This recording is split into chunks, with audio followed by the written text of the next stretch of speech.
The Los Angeles Rams had a pretty good 2020 season.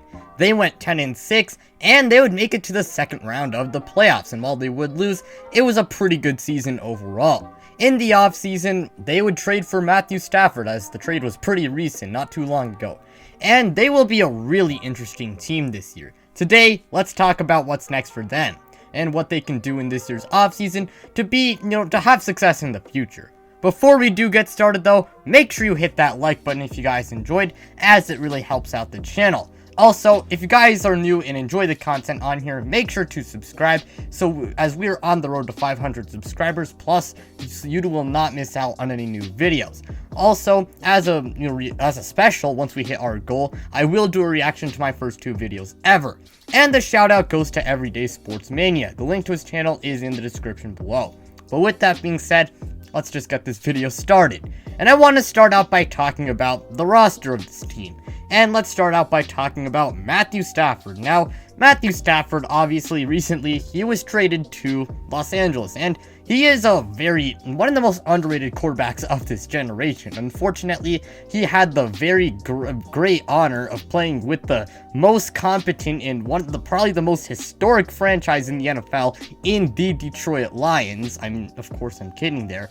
But yeah, Matthew Stafford, unfortunately, just hasn't had, the best circumstances around him. But now he does, and he's a Pro Bowl level quarterback in my eyes. Like, one of the best in the league. Not amazing, but he's still pretty good. This past year, he had 4,804 passing yards, 26 passing touchdowns, and completed 64% of his passes. Cam Akers is the next player I want to talk about. And Cam Akers, well, he is one of the best young running backs and one of the best young players in the NFL, right now. He was great in the playoffs, and if you ask me, he is poised to have a breakout year. He had a pretty solid rookie year, in the regular season, with 625 rushing yards, 2 rushing touchdowns, and averaged 4 yards a carry. Darrell Henderson is the next player I want to talk about. And Darrell Henderson, I mean, I think he's probably going to be the backup running back next year, given how well Cam Akers, played this recently, and how well he finished the year. But even then, Darrell Henderson is still a really good player. He had 624 yards and 5 rushing touchdowns, and averaged 4.5 yards a carry this past year. Up next, let's talk about Cooper Kupp.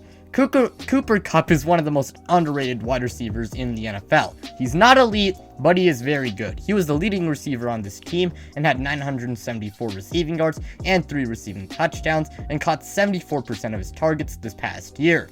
Up next, let's talk about Robert Woods. And Robert Woods is also one of the most underrated receivers in the NFL. Again, he is not elite, but he is a very productive player and has been pretty productive, for a while now. And I mean, it's really just good to see him get the recognition, he does deserve. He's still underrated, but I mean, he's a good player. That's really what I'm trying to get at here. He had 936 yards, 6 touchdowns, and caught 69% of his targets this past year.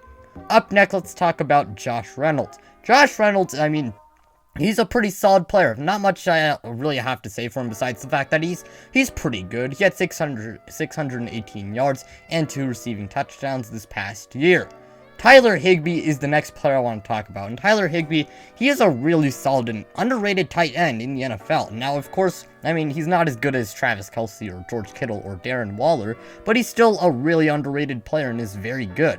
He had 521 yards, 5 touchdowns, and caught 73% of his targets this past year. Morgan Fox is the next player I want to talk about. And Morgan Fox, as we are now switching to the defensive side of the ball, he had a really solid year with 6 sacks, 1 forced fumble, and 13 pressures. Aaron Donald is the next player I want to talk about. And Aaron Donald, what can I say about him? He is just amazing. He is amazing. One of the best players in the NFL. He's a defensive player of the year. He was the defensive player of the year this past season. I mean, if you feel like TJ Watt should have won it, okay, go ahead. I'm not going to debate that in this video. I mean, he's probably this team's best player, and it's just flat out amazing. He had 13.5 sacks and 4 forced fumbles this past year. Up next, let's talk about Leonard Floyd. Leonard Floyd will be a free agent this year, but he was just absolutely amazing in 2020. Who knows if he's back with the Rams next year, but Leonard Floyd had 10.5 sacks, 1 forced fumble, and 30 pressures this past year. Jalen Ramsey is the next player I want to talk about. And Jalen Ramsey, what can I say? He was just amazing in 2020. In my opinion, he is the best cornerback in the NFL. And this is coming from a Patriots fan. So you might have thought I would say Stephon Gilmore, but Jalen Ramsey, I mean, he is just amazing. That's all I can say about him. He had 1 interception and 9 passes defended this past year. Up next, let's talk about Darius Williams. Darius Williams had a really underrated and really productive year, as he had 4 interceptions and 14 passes defended this past year. He will be a free agent this year, and I mean, if he wants a big contract, I mean, I can't totally blame him. He had a really good year. Up next, let's talk about Troy Hill.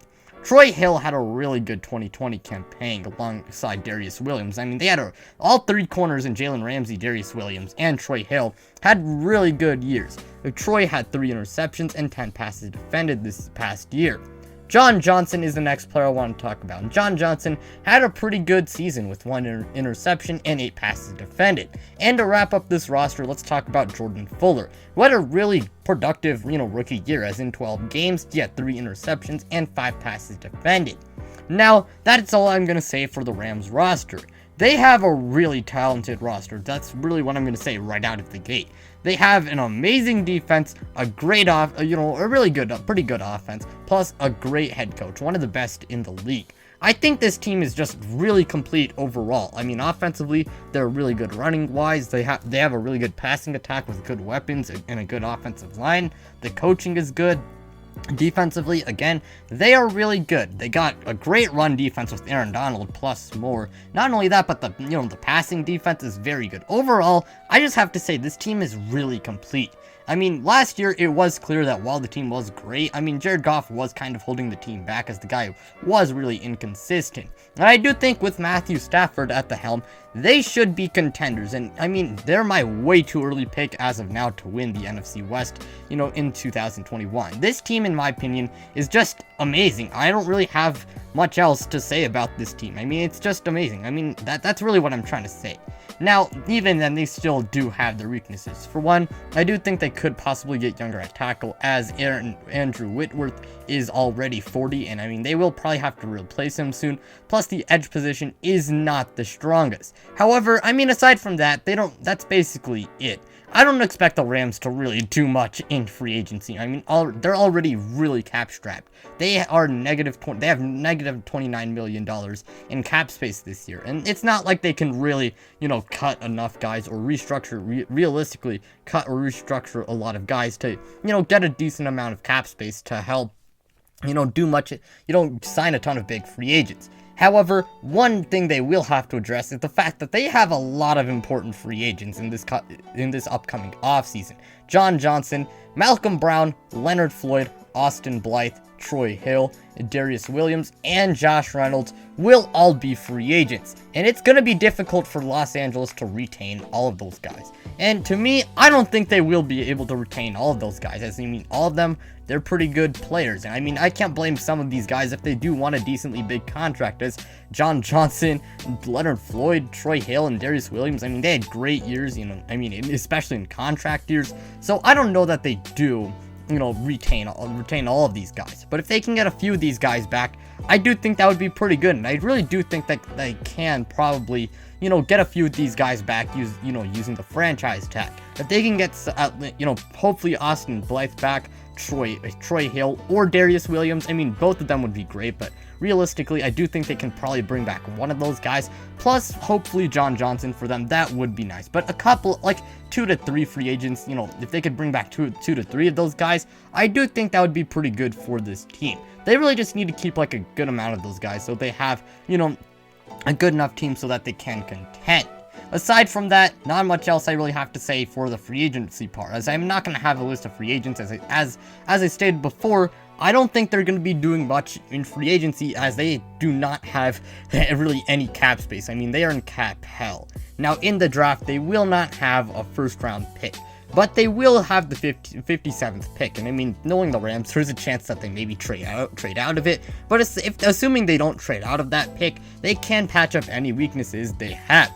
They could select a guy like Carlos Basham Jr. to help fix up the edge position. Rondale Moore wouldn't be too bad, especially if Josh Reynolds does end up leaving. So Aaron Robinson and Asante Samuel Jr. would be pretty decent corners if Darius Williams or Troy Hill does end up leaving. But aside from that, not much else I really have to say, for the draft targets. But to wrap up this video, the Rams have a really complete and good team. They should definitely be I would not be surprised I would be pretty surprised if they were not contenders in 2021. And if they're healthy, and I just think they're contenders. And really what I'm trying to say is that the Rams have a very good team. And I don't expect them to do much in the offseason, but they should be fine.